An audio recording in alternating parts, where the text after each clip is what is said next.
We're here at NC State University at the greenhouse for the College of Agricultural Life Science, meeting with Diane Mays, who is the curator for the conservatory and an expert on houseplants. Diane, give us some tips on picking houseplants that are going to thrive in our homes.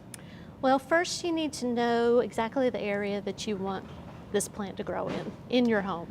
So cater the plant that you get to the space that you have.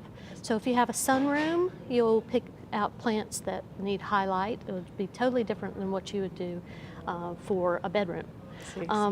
And lots of homes do have low light areas. That's the So we need to be realistic issue. About what we have to offer to the plant as we get Yes, started, okay? Yes.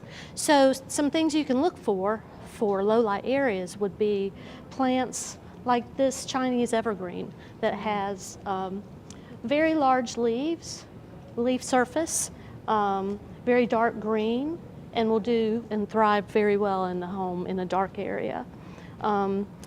Behind me is another plant that's also in the Aglaonema family that also has very large leaves, but it has a little bit more of a waxy coating that will hold water a little bit better. So it does well in the low humidity. Low humidity, okay. You won't have to water it as much, and it has a very striking variegation to it. Beautiful.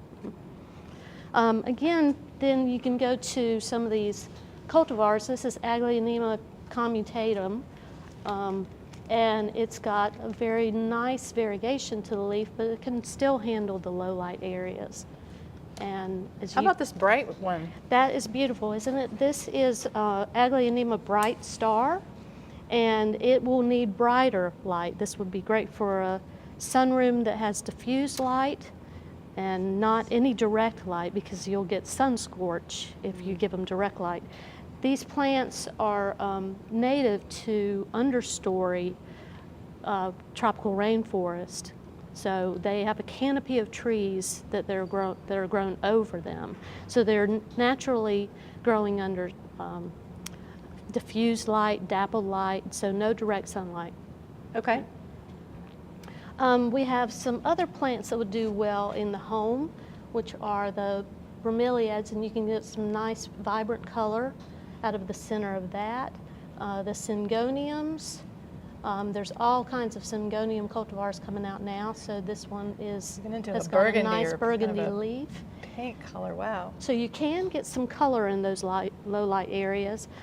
Even up here we've got this is a lipstick plant, and you can get that to flower indoors. This is native, this is kin to the African violet, so very pretty, very pretty.